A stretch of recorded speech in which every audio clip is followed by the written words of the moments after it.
Hello class, a very warm welcome to all of you. Today we are going to continue where we have ended yesterday, okay, that is the Congress system, okay. Now till yesterday we have seen that the problems, the challenges that has to be faced for the position of prime ministership, and at last Indira Gandhi was been able to successful to gain the position of the prime ministership, right? So before moving on directly to the Indira Gandhi's decision for the as a new prime minister, let's see what kind of a dominance does the Congress party had. Okay, now as you can see in this slide, it is written that Congress dominance 1952 to 1967. Now these particular years is basically referring to the dominance of the first three general elections of the Congress system. Now the first general election has been conducted in the year 1952, and the result of the first general election did not surprise anyone because the Indian National Congress was already expecting themselves to win this election. The Congress party, as it was very popularly known, had inherited the legacy of the national movement, so it was the only party then to have an organization spread all over the country. And finally, with the presence of Jawaharlal Nehru, the party had the most popular and charismatic leader in the Indian politics. Okay, and it was him, that was Jawaharlal Nehru, who led the Congress campaigning and toured through the country. And when the result were declared, the extent of the victory of the Congress did surprise many because the party has won 364 seats out of 489 in total in the first general election.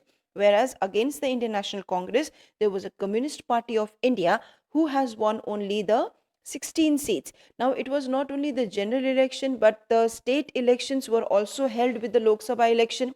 So, the Congress was able to secure a big victory in those elections as well. Okay, though in some of the seats, although in some of the states it could not be able to maintain the majority, but then also it could be able to form the government, right? So after the party ruled all over the country at the national and the state level, as expected, Jawaharlal Nehru became the prime minister after the first general election. Now it was not only in the first general election but in the second and third general election, which has been conducted in 1957 and 1962, the Congress was able to maintain the same position in the Lok Sabha by winning the 3/4 of the seats, and none of the opposition parties against the Congress could win even 1/10 of the number of seats won by the Congress party. Okay, so this shows that how much dominant the Congress party was during the first three general election. Now let's move on to the fourth general election, as after the Indira Gandhi has become the prime minister. Okay, this was the first, you can say, agenda or issue for her to be conducted under her prime ministership. So let's see, fourth general election, which has been conducted in the year 1967. Okay, now during these years, or when Indira Gandhi became the prime minister, before that there was already so many major changes that has taken place, like the change in the two prime ministerships who have been died, okay, in a quick succession. Okay, and the new prime minister who has been appointed has been in the office for less than a year. That means she was very much inexperienced as compared to the other senior Congress leaders. Okay, so as you can see, there were many crises that was going on already, such as the failure of monsoon, widespread drought, decline in agricultural production, serious food shortage, depletion of foreign exchange, okay, drop in the industrial production. So these were some of the, you can say, huge economic crisis that was already going on. But during this time also, Indira Gandhi has taken the very first step of devaluating the Indian rupee. Okay, devaluating of the Indian rupee means, for example, if earlier, before the devaluation, if $1 is equal to 5 rupees, now after the devaluation it will be costing more than 7 rupees. Okay, so this was the first step that has been taken by Indira Gandhi, and against this particular decision that has been taken by Indira Gandhi government, the people started protesting against the increase in prices of the essential commodities like food scarcity, growing the unemployment, and the overall economic conditions in the country. So these were some of the steps that has been taken by the people against the first step that has been taken by Indira Gandhi government for devaluating the Indian rupee. It was not only just the protesting, but at the same time the bandhs, the hartals were also being called frequently across the country. Now, this step of the people has been seen not just as a protest, but it has been seen that the government is taking it as a protest, as a law, okay, protesting as a law and order problem, and not just as an expression of people's problem. So this has further increased the public bitterness and reinforced the popular unrest. Okay, so it was there that the people were not happy at all with the decision that has been taken by Indira Gandhi for devaluating the Indian rupee, because already the economical crisis was going on in the India. So then there was the another, you can say, issue that has raised up, and that was your non-congressism. Now what actually non-congressism is? This situation that was going on already at that time in India, okay, could not have remained isolated from the party politics in the country, obviously. So the opposition parties who were there in the forefront of organizing the public protest and pressurizing the government, so the parties opposed to the Congress realized that the division of their votes kept the Congress in power. That means if all the opposition parties are going to fight against the Congress separately or individually, they are not going to win against the main Congress party. So what the opposition parties have thought, that unless and until, okay, they have realized that the division of their votes are keeping the Congress in power, thus what the parties have done, thus the parties that were entirely different and disparate in their programs and policies and ideologies, they got together to form the anti-Congress fronts in some states and entered into the electoral adjustment of sharing the seats in others, because they have felt that the inexperience of Indira Gandhi and the internal factionalism within the Congress can provide them with an opportunity, can give them an opportunity to topple the Congress. Are you getting? So the socialist leader Ram Manohar Lohia, who was there, okay, as one of the member from the opposition party, gave the strategy named as non-congressism. Okay, he has also produced a theoretical argument in its defense, that was Congress rule was undemocratic and opposed to the interest of the ordinary people. Okay, so this was the reason that has been provided by the Ram Manohar Lohia for introducing such a strategy of non-congressism.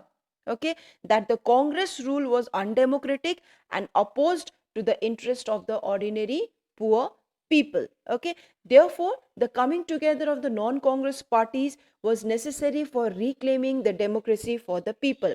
So this was regarding the non-congressism that was there. Okay, now let's see the result that was there had been done. Now though the Congress was able to manage to get a majority in Lok Sabha, but it could not be able to win the maximum seats or the maximum share of votes that has been won by it during the 1952 general election. Are you getting? That is, it was in this context that the fourth general election to the Lok Sabha and the state assemblies were held in February 1967. But this was the time when the Congress was facing the electorate for the very first time without Nehruji. Maybe because of this, though the Congress was able to won the elections, but it could not be able to won it with the help of majority of seats and the shares that has been won by it as compared to 1952. Okay, so the result that has jolted the Congress at both the national and the state level. Okay, because they have expected much, but they didn't get it. Now many contemporary political observers described the election result as a political earthquake also. Why they have described is, or why they have said this particular as a political earthquake, the result, because the Congress did manage to get a majority in the Lok Sabha, okay, but it could not be able to tally it with the seats and the shares that it has won as compared to 1952, as I've told you earlier, because half of the ministers in the Indira Gandhi's cabinet were defeated. Okay, they have already lost in the constituencies, including the K Kamaraj in Tamil Nadu, SK Patil in Maharashtra, okay, Atulya Ghosh in West Bengal, and KB Sahai in Bihar. So the dramatic nature of the political change would be more apparent in the state level, and that was the Congress lost the majority in the 7 states. Okay, in the 7 states. In the other 2 states, okay, because of defection, prevented it from forming a government. Now these total 9 states where the Congress lost their power were spread across the country, and those were Punjab, Haryana, Uttar Pradesh, Madhya Pradesh, Bihar, West Bengal, Orissa, Madras, and Kerala. Nowadays we refer the the Madras state as a Tamil Nadu. Okay, so in Madras, a regional party that was DMK, Dravida Monitra Kazakam, came into power by securing a clear majority. Okay, the DMK won the power after having led a massive anti-Hindi agitation by the students against the center on the issue of imposing of Hindi as the official language.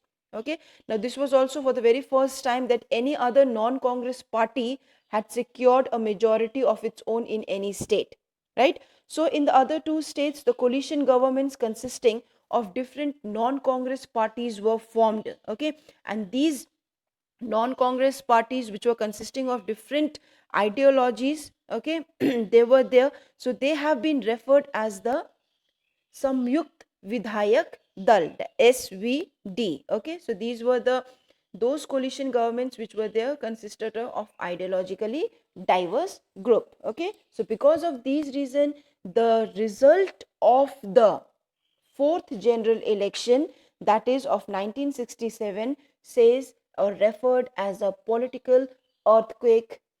Okay, so this much for today. That is the result of the political earthquake. What do we understand by non-congressism? What was the fourth general election? Why it was referred as a fall of the Congress system? Okay, the winning or the period of the first 3 Lok Sabha elections, why it is referred as the Congress ruling over the center and in most of the states.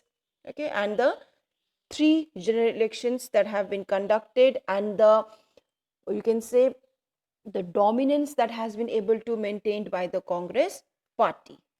Thank you, class.